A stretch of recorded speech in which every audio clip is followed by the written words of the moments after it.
And, you know, irrigation, snowpack, et cetera, for those areas? Right. So snowpack is really important for the water supply out in the Intermountain West of the United States. It's also important for hydroelectric power production. So the more snow you can get in these mountains, the better the water supply in the summer, and the better the power production we can get.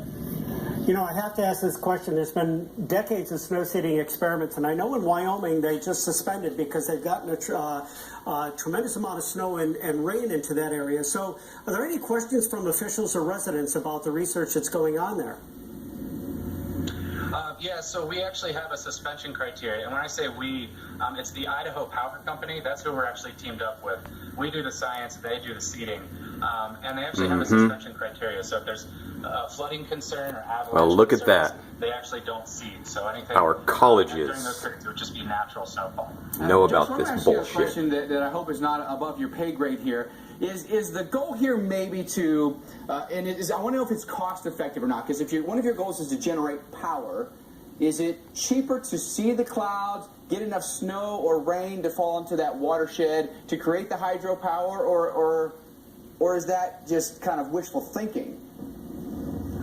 Well, so I only do the science. I leave that up to the Idaho Power Company. But they've been doing it since 2003, so I'm assuming it's pretty. It works, at least for financially for them. So let's get back to the science. How well has it been working? Has it been a success? And do you think you have Mother Nature tamed? Well, so we may have actually captured some of the best images with radar showing the direct effect of cloud seeding from aircraft. We actually picked up some radar returns that we think could be induced from the aircraft itself. So that's pretty exciting. But a lot of the science is actually going to happen after the project. But seeing the data come in is really cool. And do you find any downstream repercussions? I think a lot of people might be wondering, is this like a butterfly effect? Is it going to have issues or make changes down the line? With seeding or downwind of us? Either or. I mean, with seeding and then downwind. Once these clouds move out of this area, do we then see changes or effects elsewhere? Yeah, so here in Idaho, most of our moisture supply comes from the Pacific, whereas as soon as you get past the Rockies, a lot of the moisture actually comes from the Gulf of Mexico. So we're trying to squeeze out as much moisture as we can in the drier regions of the Intermountain West. Downwind, technically there could be less moisture if we're squeezing out a lot of moisture, but the mountains themselves already squeeze out the majority of the moisture. What we're doing is only a tiny fraction. Joshua, how are you holding up this winter? It's not like The Shining or anything up there, is it?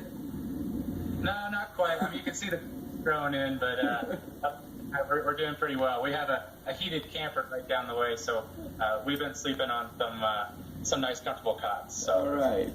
Sounds good, Joshua. Thanks so much for being with us. A fascinating project, no question about it. Really interesting stuff. I think a lot of people at home probably were perked up wondering about exactly how all this works. Weather modification is so cool.